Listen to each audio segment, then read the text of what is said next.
Bueno, buenas tardes, jóvenes. Ah, ¿Me escuchan bien? Sí, Ah, doctor. Buenas tardes, doctor. Buenas tardes, doctor. Sí se escucha.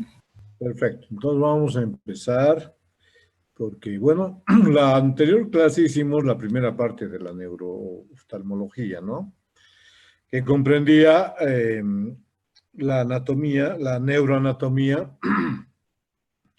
Vimos los problemas del nervio óptico principalmente, ¿no? Entonces, eh, acuérdense, inflamaciones, atrofias, papiledema, todo eso, ¿verdad? Bueno, continuando con el tema, entonces ustedes saben que el nervio óptico, las cintillas del nervio óptico van a formar el quiasma porque las fibras se entrecruzan. Entonces, acá ya hablaríamos de las enfermedades del quiasma. Yo considero que oftalmológicamente hablando, el nervio óptico y el quiasma son las enfermedades, perdón, claro, las enfermedades, las patologías que más podemos, digamos, apoyar al neurólogo, que el oftalmólogo más puede apoyar al neurólogo. Porque ya la vía retroquiasmática, o sea, por detrás del quiasma, ya son problemas eminentemente neurológicos, ¿no? Porque el oftalmólogo tiene limitaciones, el oftalmólogo está en la parte anterior. Y el neurólogo se ocupa ya de todo, ¿verdad? Entonces, cuando hablamos de quiasma, vamos a ver aquí. Ya. Entendemos que el quiasma es una estructura nerviosa que deriva de la fusión de los dos nervios ópticos, ¿no? Y vamos. Ya. Y que se continúa por la parte posterior con las cintillas ópticas, ¿no? Mide aproximadamente 8 milímetros de la parte anterior a la posterior, o sea, no es tan grande, no es pequeñito. 12 a 18 milímetros de ancho es más ancho que largo, digamos, y 4 milímetros de altura. Entonces, ustedes ya están familiarizados al tema del quiasma, porque en algún momento han visto, pues, en patología, perdón, en anatomía, este órgano, ¿no? O sea, esta parte que es el quiasma. Y aquí está la pituitaria y el quiasma aquí arriba. Y aquí un corte que vemos el seno cavernoso, en los huesos del cráneo, y la silla turca, la hipófisis y el quiasma, que está en una relación íntima con los vasos del polígono de Willis y el quiasma que ya vimos en neuroanatomía. Por encima, el tercer ventrículo. Por abajo, miren, aquí arriba del quiasma, tercer ventrículo. Por abajo, la hipófisis, que se alberga en la silla turca y está en el centro de las esfenoides. Y lateralmente, estructuras vasculares, ¿no? Del polígono arterial de Willis. Esas estructuras vasculares se llaman paraquiasmáticas y son principalmente las carótidas internas y también el seno cavernoso. Entonces no se olviden de eso.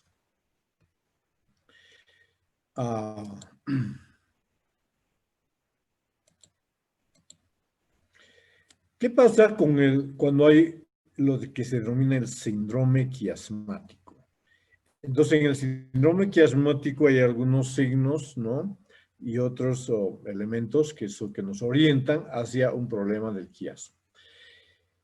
¿Qué ocurre principalmente, no? Que empieza a bajar la visión. Empieza a bajar la visión. Vaya.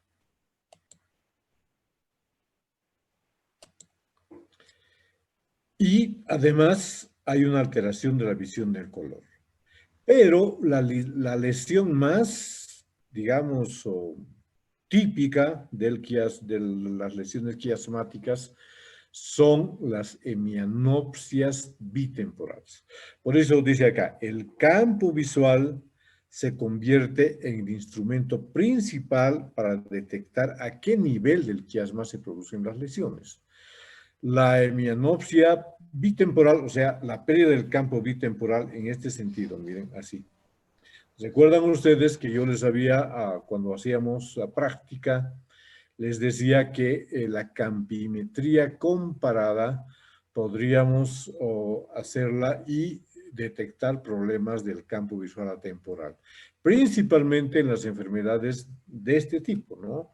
Enfermedades por tumores que están comprimiendo el quiasma y están generando defectos en el campo visual, y de los cuales lo más importante es la hemianopsia bitemporal, que quiere decir que a la parte lateral se empieza a perder el campo visual. Esta hemianopsia bitemporal produce una pérdida de percepción de la profundidad. Por lo tanto, la visión tridimensional o de esteropsia está alterada. Entonces, el paciente empieza a estar más dubitante, camina, pero no calcula bien las alturas, etcétera, ¿no? Y ya es un signo de alerta para el síndrome quiasmático. Llega un momento en que inclusive hay visión doble o diplopía y pérdida de la esteropsis, ¿no? Entonces, estos elementos nos pueden llevar a pensar que hay algún problema en el quiasma clínicamente hablando. Entonces, lo que hacemos es puedes pedir lo que hace el neurólogo más que todo, y uno como médico podría hacerlo, es pedir resonancia magnética o tomografía computarizada para ver el quiasma, si es que está teniendo alguna compresión, algún problema vascular, algo que está ocurriendo ahí, porque claro está dentro del encéfalo, ¿no? Las neuroimágenes que se deben hacer en todo paciente que se queje que hay una pérdida del campo visual, ¿no? La resonancia magnética es una de las más importantes y más útiles para evaluar las lesiones en el quiasma o lesiones ocupantes de este espacio, tumores que están presionando el quiasma. También la tomografía computarizada constituye una herramienta de suma importancia porque muestra cambios óseos, hay que ver las clinoides, sangrado agudo y lesiones calcificadas que no se pueden ver en la resonancia magnética. Entonces, vamos a ver. Vaya.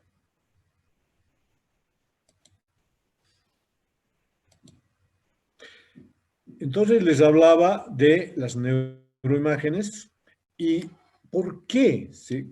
¿Cuáles son las enfermedades que producen el síndrome quiasmático, o sea, el problema del quiasma?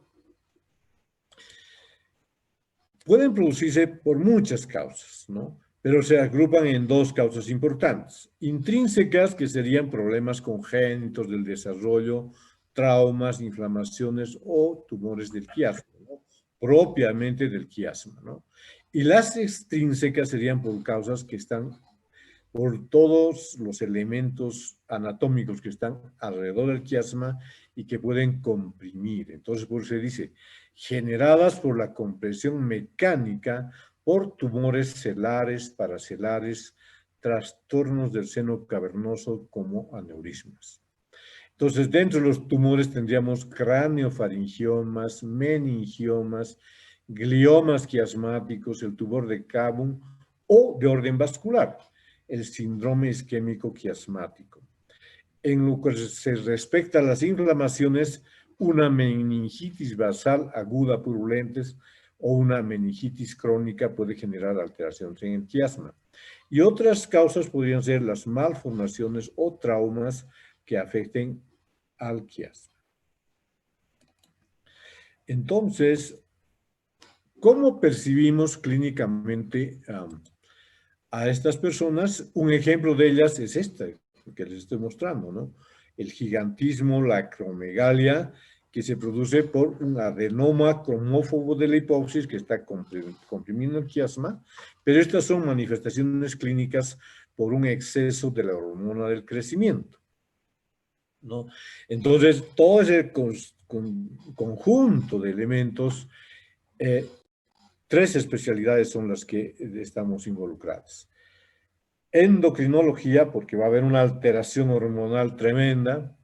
Neurología, porque va a ser el médico que va a poder quitar ese tumor. Y el oftalmólogo, que puede apreciar clínicamente y ser parte de ese equipo que va a tratar estas enfermedades del quiasma. Entonces, estas imágenes ya les mostré. Miren, el quiasma está en estrecha relación con el polígono arterial de Willis y especialmente con las carótidas internas. En esta diapositiva está mostrando la hipófisis. Si la hipófisis genera un tumor, empieza a crecer y lo primero que desaparecen son estas apófisis denominadas clinoides. Desaparecen las clinoides, entonces a un examen, a una neuroimagen, se puede ver la desaparición de las clinoides y el aumento de volumen del tumor. Entonces estos adenomas cromófobos, por ejemplo, pueden tener distintos tipos de, digamos, como por ejemplo acá, meningiomas del tuberculum cellae, meningiomas del ala del esfenoides, están generando compresiones en el quiasma y están determinando lesiones del campo visual. Un craneofaringioma puede dar lugar a esta cuadrantanopsia y lo mismo el adenoma cromófobo, ¿no? Entonces, estos tumores van comprimiendo y por las lesiones del campo visual podemos decir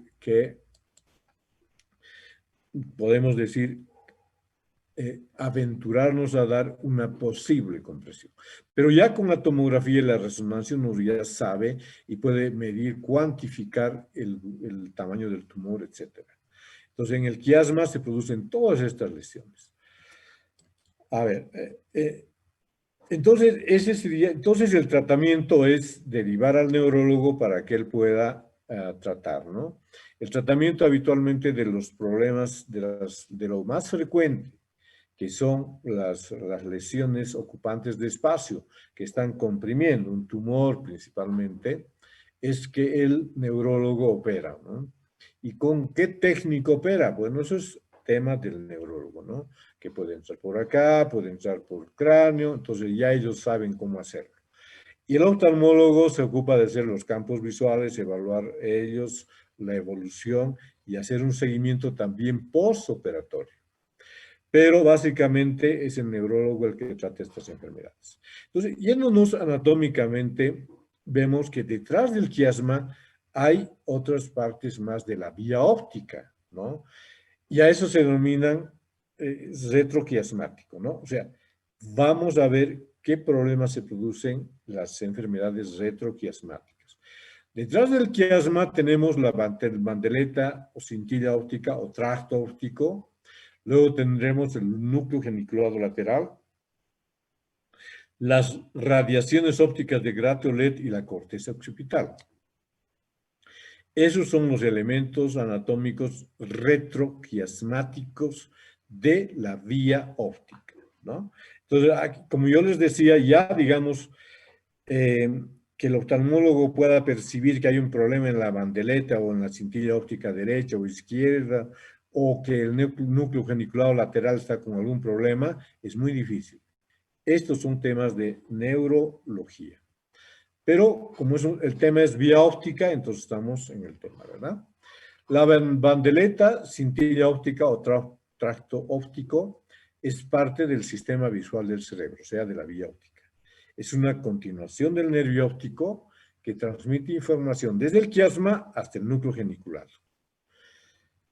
Y además también tiene sus respectivas relaciones con los núcleos pretectales y con el colículo superior.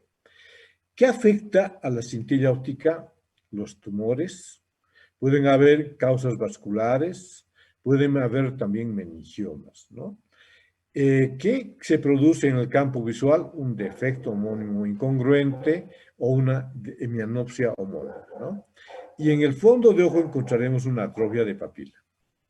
Entonces, el tracto óptico es esto.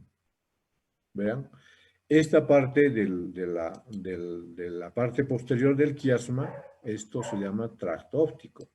Y acá también podemos ver el tracto óptico, que sería esto, ¿verdad? Aquí está el quiasma, aquí está la hipófisis y aquí está el tracto óptico. Y no se olviden la cercanía de los vasos. Entonces, por ejemplo, un aneurisma que esté en este vaso puede comprimir el tracto óptico, es decir, aquella porción del cerebro que el axón está viniendo por acá, quiasma, tracto óptico y luego núcleo geniculado lateral, ¿verdad? Entonces, tenemos el tracto óptico y el núcleo geniculado lateral. Entonces, después del tracto óptico, llegan los axones al núcleo geniculado lateral. En el núcleo geniculado lateral, ¿qué es el núcleo geniculado lateral? Es un núcleo del tálamo, estructurado histológicamente en capas. En neuroanatomía ya les dije cuántas capas habían, comunicadas entre sí. Las dos primeras son las células magnocelulares, pero también hay otras 4 capas que se denominan células parvocelulares. Todas ellas están orientadas a la formación de axones, o sea, desde los fotorreceptores, primera neurona de la vía óptica, que serían las células ganglionares, bipolares. Segunda neurona de la vía óptica, células ganglionares. Se forma el nervio óptico, penetra dentro del cráneo, forma el quiasma, tractos ópticos, y después del tracto óptico es la tercera estación de parada, no se olviden. La tercera estación de parada ya está en el núcleo geniculado lateral. Por eso dice acá, todas ellas, estas células del núcleo geniculado lateral, están orientadas a la formación de axones que van hasta el área cortical del área 17 de Brodmann.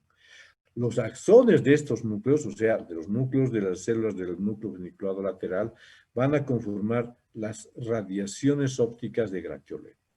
Cuando se afecta el núcleo geniculado lateral, hay una disminución de la agudeza visual y en el campo visual se produce una alteración en dedo de guante. Pero ese es un tema, digamos, que además el clínico, el neurólogo, tiene otras formas de diagnosticar. Entonces, les decía yo, la primera y segunda neurona está acá. Está en el ojo, ¿verdad? Células bipolares y células ganglionares. Los axones de las células ganglionares forman el nervio óptico.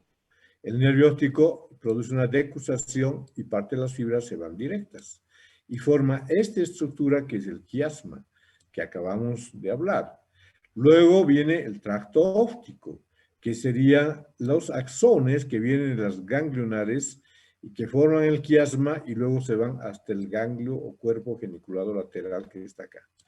Y si aquí estamos diciendo que están la primera y la segunda estación de parada, las neuronas de la primera y segunda estación de parada, la tercera estación de parada está acá. La tercera estación de parada, acá. Bien. Entonces, en esta estación de parada del cuerpo o núcleo geniculado lateral, los axones de estas células van a formar las radiaciones ópticas de Gratiolet. Y finalmente van a ir a la cisura calcarina que está en el lóbulo occipital. Y aquí acaba la vía óptica que va desde la retina, quiasma, tracto óptico, cuerpo geniculado, radiaciones ópticas y finalmente corteza cerebral, lóbulo occipital. Entonces, esa generalmente es una pregunta del examen. ¿Qué elementos tiene la vía óptica? ¿Cuántas células compone la vía óptica? ¿Cuáles son las estaciones de parada? La primera, la segunda, la tercera. Y es obligación del estudiante de aprender eso correctamente. Tenemos una imagen del nervio óptico y que vemos que esta porcioncita del nervio óptico es el cuerpo geniculado o núcleo geniculado lateral, que es donde llegan los axones procedentes de las células ganglionares. Luego del cuerpo geniculado lateral se generan las radiaciones ópticas. Las radiaciones ópticas son los axones del núcleo o cuerpo geniculado lateral, ¿no? Entonces yo les mostraba esto Y les decía que estas células, esta estación de parada son células, parvocelulares, goniocelulares, etcétera, y que van a formar los axones de estas células en su camino hacia el lóbulo occipital, van a formar las radiaciones ópticas. Entonces, tenemos acá el cuerpo geniculado lateral y las radiaciones ópticas. Entonces, definimos qué son las radiaciones ópticas de Gratiolet. Las radiaciones ópticas de Gratiolet van desde el cuerpo geniculado externo, forman la pared externa de los ventrículos laterales. Algunas fibras rodean a los ventrículos estableciendo relaciones con la cápsula interna y forman el asa de Meyer. Esto ya es neuroanatomía. Y todas estas fibras terminan en el área 17 de Brodmann, ¿no? Que sería el lóbulo occipital. ¿Qué puede afectar a estas fibras, ¿no? A las radiaciones ópticas? Tumores, esclerosis múltiple, lesiones vasculares. Las lesiones del lóbulo temporal, porque claro, estoy yendo por acá y luego al occipital, alteración homónima del campo visual y en el lóbulo parietal alteraciones homónimas inferiores.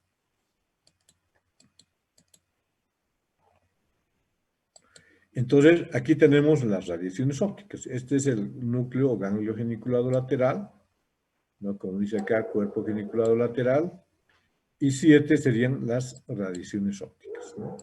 Y que se van hasta el cerebro. O corteza occipital, área 17 o estriada. Entonces, todo esto es la vía óptica que ustedes deben aprender, ¿no? Entonces, como se dan cuenta, hasta acá más o menos, toda esta parte anterior, el oftalmólogo puede en algo apoyar, clínicamente hablando. Pero ya todo lo que está de aquí para atrás es mucho más difícil de que el oftalmólogo pueda colaborar para esto, ¿no? Las radiaciones ópticas son el sistema de fibras nerviosas que emergen de la cara dorsolateral del cuerpo geniculado externo con destino a la corteza estriada, que sería acá, o corteza occipital, con objeto de transmitir la información visual. Entonces, todos son un conjunto de fibras nerviosas que van del ojo hasta la corteza occipital y van transmitiendo todos los datos que el ojo está viendo. Entonces, cuando yo les hablaba y les decía, cuando uno ve los conos, principalmente los conos, ve los detalles. Cuando yo hablo, por ejemplo, de agudeza visual, les digo, ¿qué parte del ojo está captando esas letritas? ¿Qué estamos evaluando? Entonces, los alumnos responden, está evaluando los conos de la mácula, que son capaces de discriminar colores, detalles, formas, la visión en sí. Entonces, esos conos tienen un trayecto que va hasta el lóbulo occipital. Y en por eso yo les dije alguna vez, les dije, los ojos son los receptores de los estímulos visuales, pero por donde realmente ve el ser humano es por el cerebro. Entonces, ahí donde se producen las relaciones superiores con el tallo cerebral, etcétera, y se crea la conciencia de la visión. Entonces, yo puedo ver, por ejemplo, esta computadora, pero si no tengo el aprendizaje previo, no me dice nada. Pero si yo ya uso computadora durante años y sé para qué sirve, qué forma tiene y qué tipos de computadora y todo lo demás. Y esa es la relación superior, ¿verdad? Y si seguimos para adelante.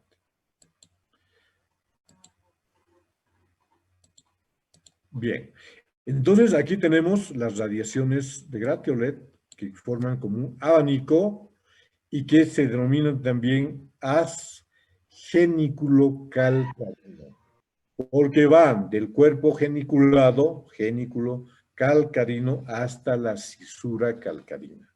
Entonces, esta es la vía visual. Yo exijo el dominio de esto para el estudiante de medicina. Porque cuando el neurólogo pregunte, y en el lóbulo temporal, ¿qué encontraremos? En el lóbulo parietal, ¿qué encontraremos de la vía óptica? Ustedes tienen que decir las radiaciones ópticas. ¿Qué encontraremos en la base del cerebro? El quiasma. ¿Qué encontraremos inmediatamente posterior a la órbita? El nervio. Entonces, es importante que ustedes complementen el conocimiento y cuando ustedes traigan neurología no sea nuevo, sino que ustedes ya sepan mucho de esto. Y finalmente, todas estas fibras llegan a los lóbulos orbitales. Los lóbulos orbitales contienen el principal centro de procesamiento de la información visual. ¿Cuál es su función? Procesar e interpretar la visión, permitir la formación de recuerdos visuales, integrar las percepciones visuales con la información espacial proporcionada a los lóbulos orbitales. Cuando se lesionan los lóbulos, no puede haber una isquemia, una inflamación, no sé, algo que afecta. La persona puede ver y ve las cosas, pero no las conoce. Cuando se produce una lesión del lóbulo occipital, la persona puede ver, pero no sabe qué es eso, porque perdió la visión de todos los ojos. Ya eso se llama ceguera vertical. Envían al oftalmólogo, no, está perfecta, el ojo está perfecto, no tiene ningún problema. Pero si no sabe ver cosas, no cosas. A eso se llama ceguera vertical. ¿Qué puede provocar lesiones en la corteza occipital? Causas vasculares infartos, el occipital, traumas. Cuando hay inicio brusco de un momento a otro, infarto occipital bilateral o trauma del occipital. Cuando el inicio es gradual, de a poquito se va presentando el problema, es que hay una compresión, ¿no? Un tumor de la base sana del lobo occipital y va liberando por los. En el campo visual lo refleja sinónimos de máxima influencia, visión celular, fondo de ojo, y también hay relaciones con la magma y todo eso. Pero como les digo, es un tema neurológico, como yo, poco me les cuento. Si fuera a ver una gran ciudad, normalmente estuviera en un hospital y viendo día a día estos pacientes, pero no. Esta ciudad es pequeña, en Bolivia existe, porque no hay solo neurología. Pero la neurología también es bastante apasionante, aunque necesita de mucho tiempo y de mucha inteligencia que normalmente no avanza los otros. Entonces, miren, esta es la corteza occipital, esto es el rojo. Aquí tenemos las áreas de Brodmann, que las áreas de Brodmann son las 3, 17, 18, 19. Bien. Entonces, eso sería en cuanto a la guía visual. Eso es la ejecución de la principal del ojo hasta la corteza cerebral, lóbulo occipital. No. Esa sería la parte central del cerebro, o sea, la parte vertical, el sistema nervioso central. Pero tenemos también otros arcos denominados reflejos. No se olviden de ustedes, por ejemplo, cuando yo les haga, les enseño, hagan el reflejo ocular. ¿En qué consiste el reflejo fotomotor? ¿En qué consiste el reflejo consensual? ¿En qué consiste el reflejo de adaptación? Entonces, aquí es donde vamos a tener una idea más clara de las tendencias. ¿Qué ocurre con una persona, por ejemplo, como en mi caso, soy un ambiente externo? La pupila está contraída o está dilatada. La pupila está en media, porque el sistema nervioso simpático y parasimpático está controlando la cantidad de luz que llega a mi ojo y por esa causa está permitiendo que la pupila se vuelva muy pequeñita o se vuelva muy grande. Y eso es los días de nuestra vida. Ustedes están en una habitación y están con miliares en medio. Sale a la calle, inmediatamente el ojito se vuelve pequeño y se vuelve biótica. Llega la noche, está en una habitación oscura, la pupila está grande, la miliaria. Porque es un reflejo reflexivo, ¿verdad? Mucha luz, pupila se contrae. Poca luz, pupila se dilata. Y eso uno puede usarlo clínicamente cuando hacemos el reflejo común. Iluminamos la pupila se contrae. Y vemos el otro ojo también está contraída.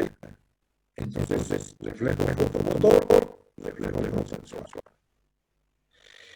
Esos reflejos y ese diario vivir y ese diario actuar de las papilas está mediada por dos usos.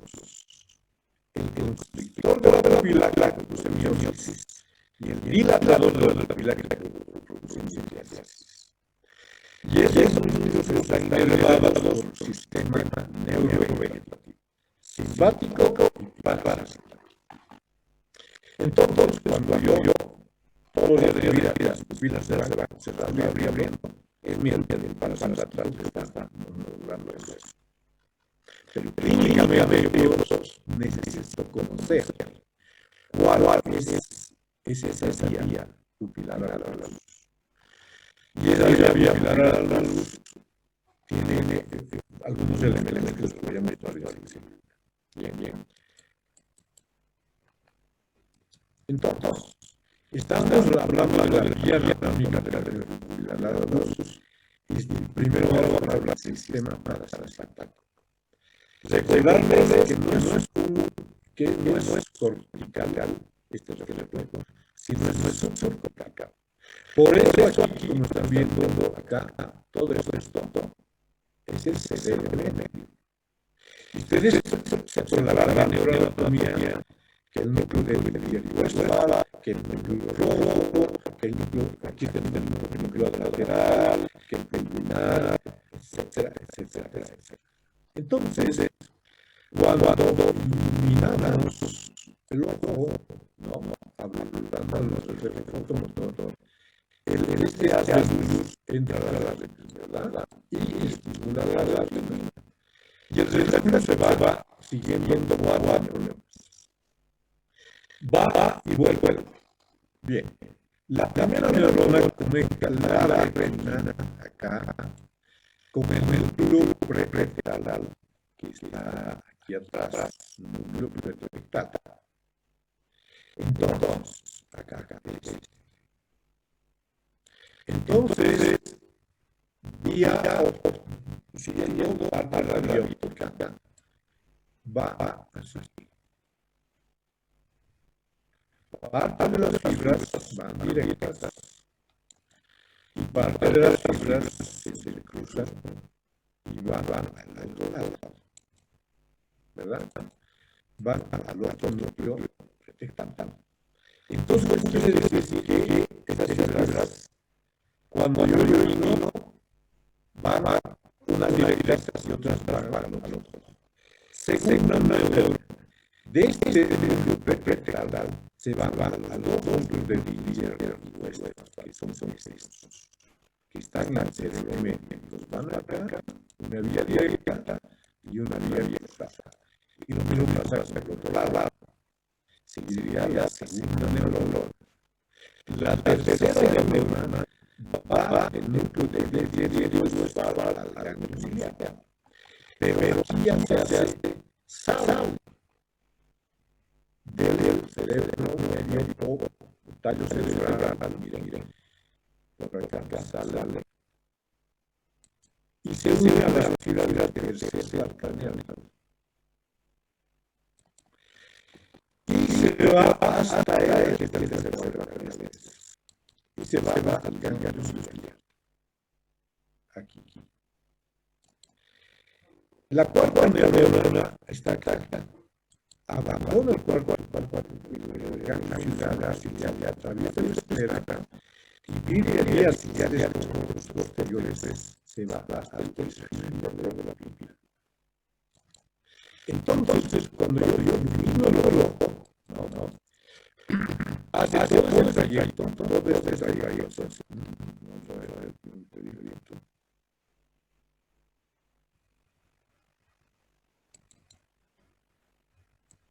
hace todo el trayecto que les he mencionado,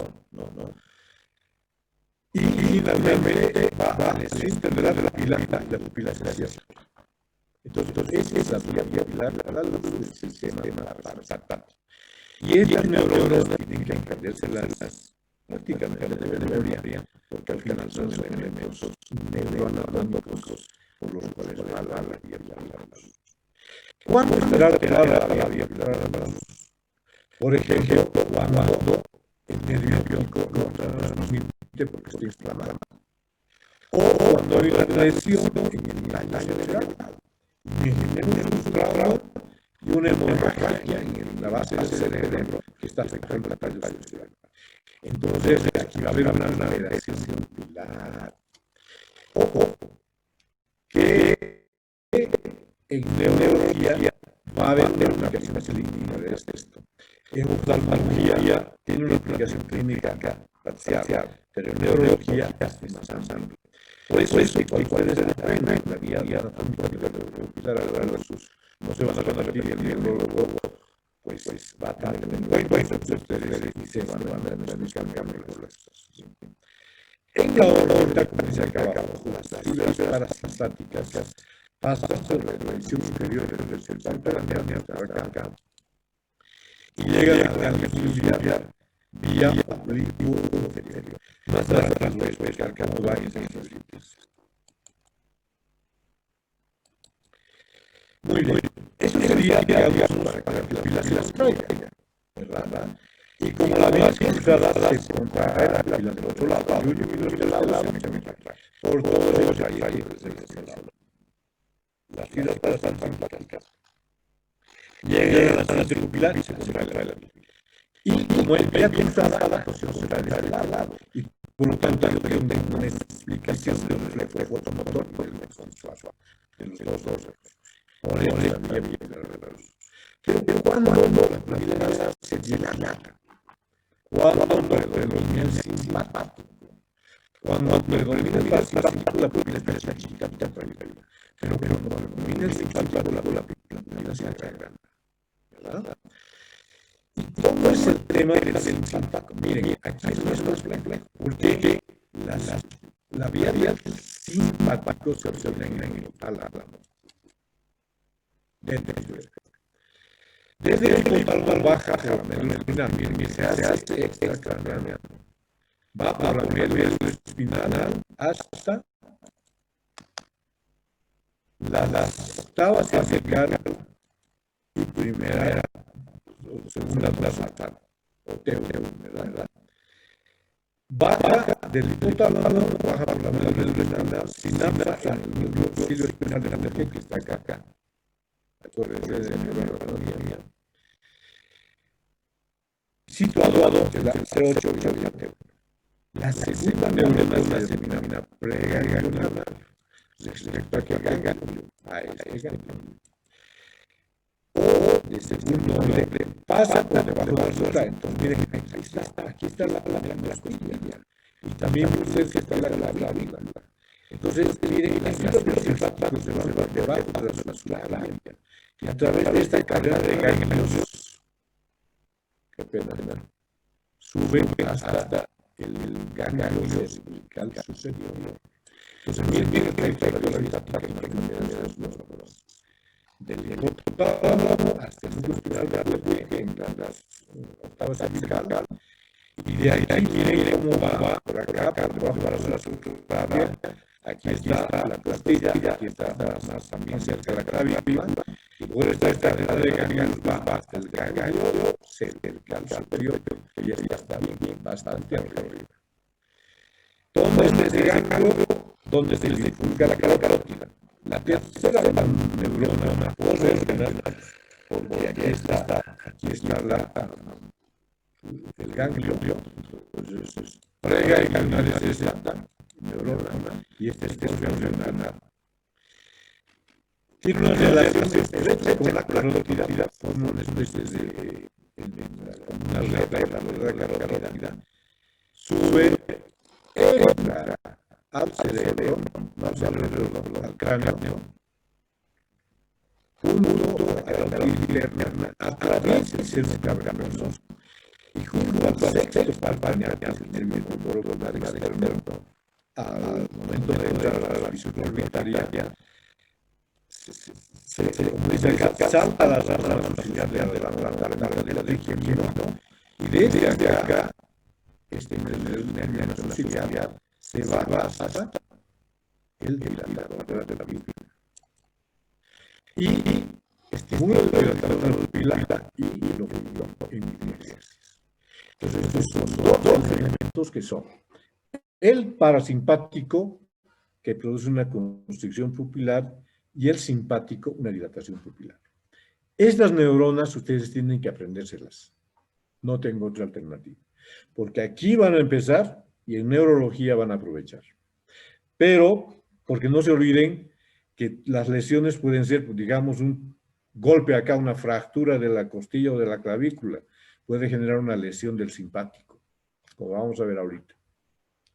Entonces, es importante que ustedes se sienten y lean bien esto. Y sepan cómo es el sistema simpático y el parasimpático. Y que no es tan sencillo, como yo alguna vez les había dicho. Entonces, aquí tenemos una idea general, ¿no?, del sistema simpático que produce dilatación pupilar y del parasimpático que produce constricción pupilar. Y claro, constriñe las vías respiratorias, disminuye la frecuencia cardíaca, estimula la digestión, y en el caso del simpático, inhibe la digestión, etc. Entonces ya son el neurovegetativo que va generando distintos síntomas y características propias del sistema neurovegetativo. Pero a lo que nosotros nos interesa, que el simpático provoca una dilatación de la pupila y el parasimpático genera una constricción de la pupila. Ese es el tema. Y que ustedes tienen que aprenderse estas vías porque les va a servir mucho. Y cuando vayan a dar su examen de residencia, estas preguntas son las que uno no las sabe y se aplaza por eso. Entonces, aprendan. Aquí tengo una imagen que está mostrando la vía parasimpática y miren lo que yo les decía, ¿no? Del hipotálamo a la médula cervical y luego va a los ganglios y de los ganglios a la carótida y de la carótida se va hasta el dilatador de la pupila. Entonces, la pupila con una luz brillante, ¿qué actúa? ¿Qué músculo? El constrictor de la pupila, que tiene fibras así como circulares y constriñe la pupila, la vuelve muy chiquitita. La pupila normal está con un tamaño normal porque está en equilibrio el simpático y el parasimpático. Y cuando predomina el simpático, porque hay una luz muy intensa, cuando predomina el parasimpático, porque hay una luz muy intensa, la pupila está contraída, está en miosis. Cuando la luz es muy pobre, la pupila se abre y está en midriasis y es por predominio del simpático. Entonces, capten la idea y estudien mucho para poder entender mejor esto, que es cuestión de tiempo, de horas de estar sentados y de aprender. Los reflejos pupilares son eso, ¿no? Yo ilumino el ojo y estoy estimulando el parasimpático y la pupila se me contrae. Por la vía cruzada se contrae la pupila del otro lado. Y aquí está haciendo el reflejo fotomotor y aquí está viendo el reflejo consensual. Entonces, eso es lo que yo les decía cuando hablábamos en semiología, ¿no? Aprendan esto, aprendan bien y aprendan la parte neuroanatómica que es apasionante, pero necesita tiempo y voluntad. ¿Qué llamamos defecto pupilar aferente? No, el defecto pupilar aferente es cuando hay una lesión del nervio óptico que impide que el reflejo pupilar a la luz llegue de buena forma. Entonces, cuando vemos un ojo con una dilatación, en este caso de 5 milímetros, y en un ojo normal iluminamos la pupila, se contrae la pupila que estamos iluminando y la del otro lado. Esto es en el ojo normal. Pero si el nervio óptico está alterado, hay una enfermedad retiniana o algo, ocurre que cuando el ojito enfermo iluminamos, la pupila no se contrae porque está enfermo. Por ejemplo, neuritis óptica. Se dilata la pupila del ojo sano. Entonces, aquí estamos el ojo enfermo estamos iluminando, ninguno se contrae. ¿Por qué? Porque hay una falla en la transmisión del estímulo visual, ¿no? Y no está llegando el estímulo luminoso para actuar sobre el esfínter de la pupila y generar miosis, porque las fibras del nervio están enfermitas y no permiten el paso del estímulo.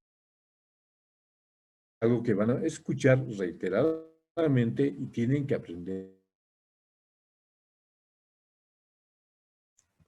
Vamos a ver ahora.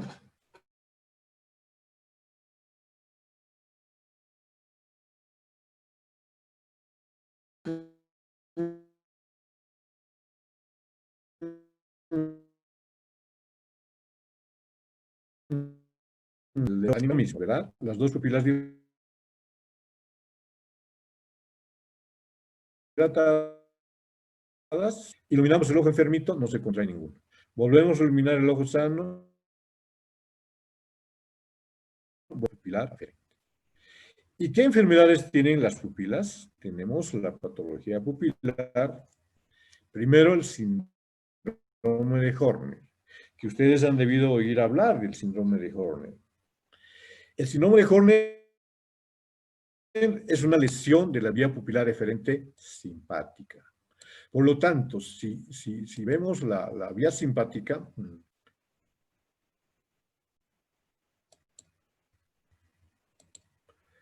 entonces, cuando vemos la vía simpática, estamos hablando de el dilatador de la pupila, ¿no es cierto? Y por lo tanto, miren, en la oscuridad, perdón, la vía, esta es parasimpática. En la oscuridad, la pupila que no dilata y existe una miosis. Hay una anisocoria mayor en la oscuridad. Puede haber paresia del músculo de Müller porque estamos afectando, perdón, la vía simpática. La vía simpática. O sea, aquella vía que va al dilatador de la pupila se está afectando. En la oscuridad, la pupila está miótica. En general está la pupila miótica y mucho mayor en la oscuridad. No se olviden que el músculo de Müller del párpado también tiene una vía simpática. Entonces, cuando se afecta el simpático, está afectando el dilatador de la pupila y está afectando el músculo de Müller. Por lo tanto, hay un grado de ptosis. Pero, ¿en qué casos? Por ejemplo, ganglio cervical. Vemos que el ganglio cervical superior estaba aquí, acá, en el cuello. Entonces, ¿por qué se afecta el ganglio cervical superior? Puede ser por un trauma, puede ser por un tumor, puede ser por una inflamación que está afectando ese ganglio. Además de esta miosis que vamos a encontrar además un déficit de sudoración, una anhidrosis y solamente en la mitad de la cara afectada. Entonces, aquí tenemos una etiología del síndrome de Horner. Lesión de neurona del primer orden, o sea, en el cerebro, dentro del cráneo. Lesiones del tronco encefálico, donde está el hipotálamo. De la médula espinal, cervical o torácica, o sea, ya en el trayecto. La segunda neurona preganglionar, ya estamos aquí abajo. Lesiones del tronco, perdón, del ápex pulmonar. Compresión del plexo braquial en el parto. Afectación tumoral cervical o mediastinal.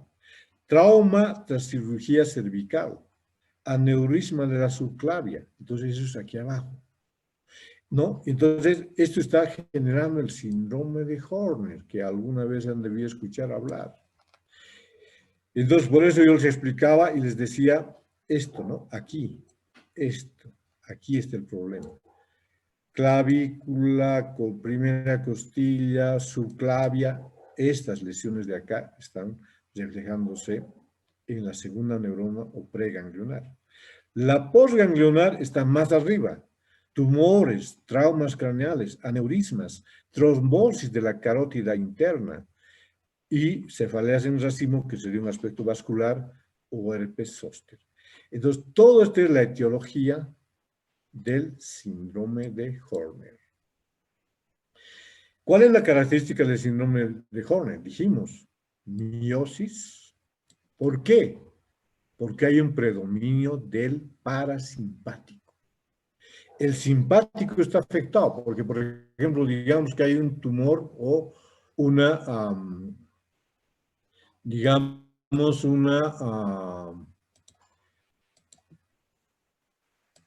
un tumor, ¿no? O de repente una tuberculosis del ápex pulmonar. Entonces se afectó el simpático, digamos del lado derecho. Entonces ya no hay ese contrapeso de la miosis y midriasis, sino está predominando el parasimpático, porque el simpático está enfermo. ¿Y qué es el predominio del parasimpático? Que el constrictor de la pupila esté actuando y por lo tanto la pupila está chiquitita, está en miosis. Por eso, miosis, y como el elevador del párpado tiene además un músculo que se denomina de Müller, entonces, además de eso, hay una ptosis palpebral. Entonces, el síndrome de Horner tiene estos dos elementos. Uno, ptosis palpebral, caída del párpado. Dos, miosis. Miren la pupila de este ojo y compárenla con este otro. Aquí la pupila está normal y aquí está chiquitita. Aquí se aprecia mejor. Párpado caído, hendidura palpebral, miren, miosis, y esta pupila está grande. Entonces, síndrome de Horner del lado izquierdo.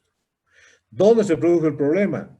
Dentro del cerebro, perdón, dentro de la caja craneana, en el tallo cerebral, se produjo en el cuello, se produjo en la clavícula, o al volver a entrar se produjo en el ganglio cervical superior, no sabemos. Entonces, clínicamente uno ya empieza a indagar y se da cuenta que es esta o esta otra razón. Aquí tenemos otra imagen que vemos la miosis y un grado de ptosis que no es muy, que está aquí, digamos, no muy marcado, y al otro lado la pupila grande. Entonces, anisocoria, pupila grande, pupila pequeña, síndrome de Horner, pupila miótica, esta, predominio del parasimpático por lesión simpática. Entonces, más o menos, esa es la lógica que ustedes tienen que acabar aprendiendo para poder entender estos elementos. Bien. Luego vamos a ver esto más y aquí vamos a parar. ¿Qué es la pupila de...? Bueno, hablábamos del síndrome de Horner, que es una de las enfermedades más frecuentes porque hay múltiple causalidad. Entonces, de cuando en cuando ustedes van a ver este síndrome de Horner, una anisocoria, traten de encontrar el síndrome de Horner, porque ya saben ustedes ahora con esto que les estoy explicando. Luego tenemos la pupila de Argyll-Robertson. En este caso hay una abolición del reflejo fotomotor, la contracción de las pupilas a la luz con conservación a la reacción de la acumulación. O sea, iluminamos el ojo, no se contrae la pupila. Pero sí cuando le mostramos algo cerca, sí se contrae, porque si bien hay una abolición del reflejo fotomotor, el reflejo de acomodación está conservado. ¿Por qué? Porque las vías son diferentes. El reflejo de acomodación es una vía diferente al reflejo fotomotor. Y en este caso las pupillas son muy pequeñitas. Son mióticas, desiguales, irregulares, asimétricas, pero básicamente mióticas. ¿Cuándo se produce esto? También se llaman las pupilas de las prostitutas. En casos de neurosífilis, esclerosis múltiple, encefalitis del tallo. Pero lo generalizado es pensar en una sífilis, una neurosífilis. También en neuropatía diabéticas, alcoholismo, pero lo clásico, y Argyll-Robertson lo describió en la sífilis del cerebro medio. La anomalía pupilar resulta porque las lesiones de las células de la región pretectal del mesencéfalo. Entonces, las señales procedentes de la retina que están yendo no se transmiten al núcleo pretectal. Recuerden ustedes que les mencioné el núcleo de Didier-Westphal, no se transmite hasta ahí. Entonces, producen pérdida de la reacción pupilar a la luz y del consensual. Reflejo fotomotor y consensual anulados. Lo que sí se conserva es el reflejo de acomodación.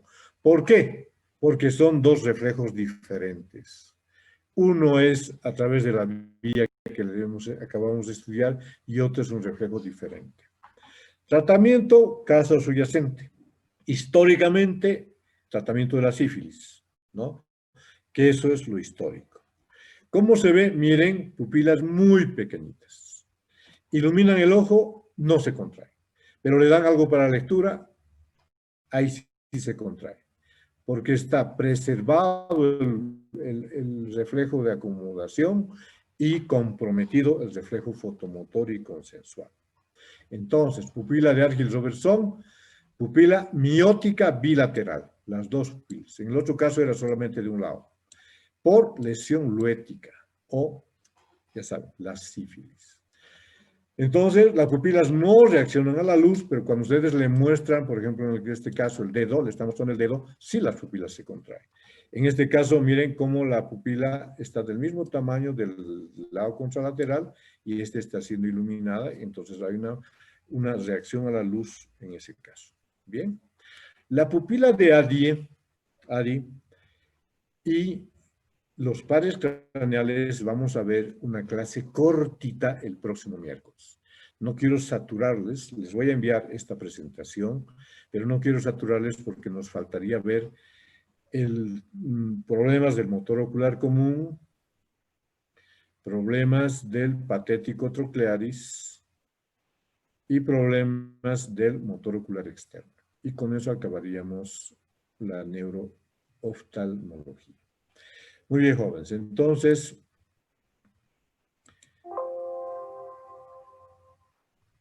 bien. Entonces,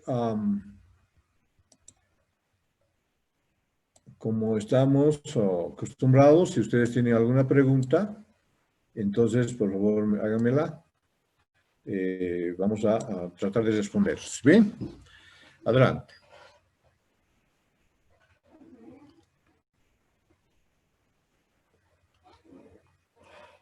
Jóvenes. Doctor, buenas noches. Buenas noches. Disculpe, como neurooftalmólogo tendríamos que también diagnosticar lo que son las agnosis visuales, ¿no? No, Jorge, mira, yo no soy un neurooftalmólogo. Y ya te he dicho que el problema pregúntame las cosas básicas. Porque si tú te vas a ir a fijar en alguna cosita de esas de detalle que has leído por ahí, no viene al caso. Estamos en atención primaria de salud, ¿no? Entonces, Jorge, entra al tema básico. No te vayas a las cosas raras. Porque es fácil ver un artículo, un libro y sacar de ahí algo muy particular y tratar de hacer una pregunta de ese tipo, que me parece un poco capciosa. Ya estuviste con el tema de la diabetes en los neonatos, estuviste en el tema del glaucoma, que me has mandado artículos, etcétera. Tranquilo, Jorge, ve por partes. Primero lo básico y después lo complejo. Hazme una pregunta de lo que hemos avanzado. Sobre eso. Yo te preguntaré. ¿Has entendido el reflejo pupilar a la luz? ¿Cuántas Sí, neuronas doctor. son? Son 3 Son neuronas. 4. ¿Cómo entiendes tú esto? Explícame ese tema que les acabo de dar. ¿Qué vía, doctor? ¿Cuál de las dos vías? Parasimpática. ¿La Parasimpática. midriasis o la...? Parasimpática.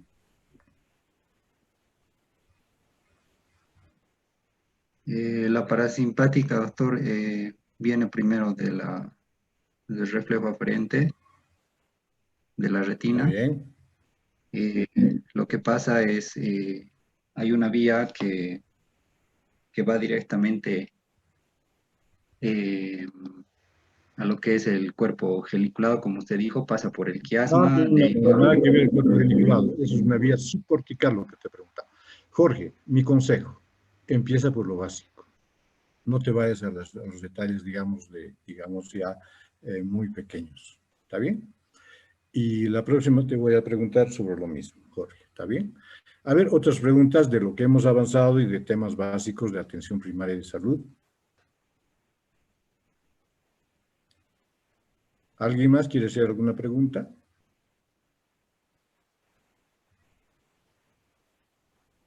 No hay preguntas. Perfecto. Entonces, Doctor, jóvenes, quería comentarles que ya la próxima semana, el día sábado, si no me equivoco, tenemos el examen del segundo parcial. Entonces, es importante que ustedes, ya les había dicho ya todas las clases, que se hagan resúmenes, porque es la única forma de que esta parte la puedan aprender, ¿no? Entonces, por ejemplo, yo les sugiero que en la parte de retina, por ejemplo, se hagan resúmenes con los distintos tipos de fondos de ojo que existen, ¿no? En las distintas enfermedades, diabetes, enfermedades de hipertensión arterial sistémica, oclusiones vasculares, venosas arteriales. Ustedes háganse como hicimos en conjuntivitis, ¿verdad? Retinopatía diabética, por ejemplo, tiene 3 tipos y háganse el fondo de ojo al lado. Así en forma muy resumida. Y vayan estudiando, nada más tienen una semana y tienen otro examen en medio. Así que traten de ser así concretos, bien puntuales las cosas, porque si van a ir, digamos, a aprender un poco más con más complejidad, se van a hacer más líos. Yo quiero que aprendan lo básico. Aprendiendo lo básico ya uno aprende lo demás. Entonces, los temas que vamos a dar para el segundo parcial son todo lo que es retina, que hemos visto ya, refracción, estrabismo, retinopatía del prematuro, retinoblastoma y neurooftalmología, que son buena cantidad de temas. Entonces, su compañera me hacía no reclamo, sino una solicitud que está bien. Yo el día de mañana, el domingo, les voy a pasar a las presidentes de curso todas las presentaciones que no les he pasado a ustedes. ¿Ya? Entonces, vayan viendo eso, ¿está bien? Y traten de hacer los resúmenes. Entonces, tienen toda la semana para estudiar, pero yo les he ido repitiendo hasta el cansancio que la segunda parte es más compleja. Entonces, traten de estudiar y de aprender bien las cosas para que podamos, o para que se saque una buena nota, porque al final ese es el objetivo, que ustedes pasen, que den la materia. Algunos son más inquietos que otros, van a leer más. Eso está muy bien. O sea, lo importante es que sus notas sean elevadas, ¿no? A mí me gusta que el alumno tenga 80, 90 de nota, porque eso le va a ayudar en su examen de residencia, ¿no? Es bueno ir a un examen de residencia teniendo, digamos, 85 de nota de toda la carrera, ¿verdad? Entonces, las preguntas no van a ser, digamos, capciosas, van a ser preguntas de todo lo que hemos avanzado. No me voy a inventar preguntas raras, nada, nada, nada, nada. Lo que está en las diapositivas, de ahí voy a sacar las preguntas. Así que, por favor, tómense su tiempo porque ya no está esto tan fácil. Miren, se han dado cuenta que neurooftalmología es bastante complicado. Y como yo les dije, yo no soy un neurooftalmólogo, ¿verdad? Pero ese conocimiento básico tengo obligación de exigirles, porque es su preparación básica. Es importante eso. Bueno, si no hay más alguna acotación, pues nos veríamos el próximo viernes. ¿Está bien? Y ahí queda muy poquito, solamente los pares craneales y la pupila de Addy, nada más. Entonces, tranquilos, no vamos a avanzar mucho más el próximo viernes, nada más lo que les he mostrado, ¿ya? Bueno, jóvenes, entonces nos veríamos la próxima, el viernes, y ¿hay algo que quieran decirme? doctor, buenas noches. Disculpe, quería preguntarle sobre la abolición del reflejo fotomotor en la pupila de Ariel Robertson. Quería saber si es que al realizar el tratamiento de la causa subyacente, es que esta abolición puede desaparecer totalmente o es que si queda algún tipo de secuela. Mira, en la descripción, digamos, de este tipo de pupila, el tratamiento es muy complejo porque se trata de un problema general, ¿verdad?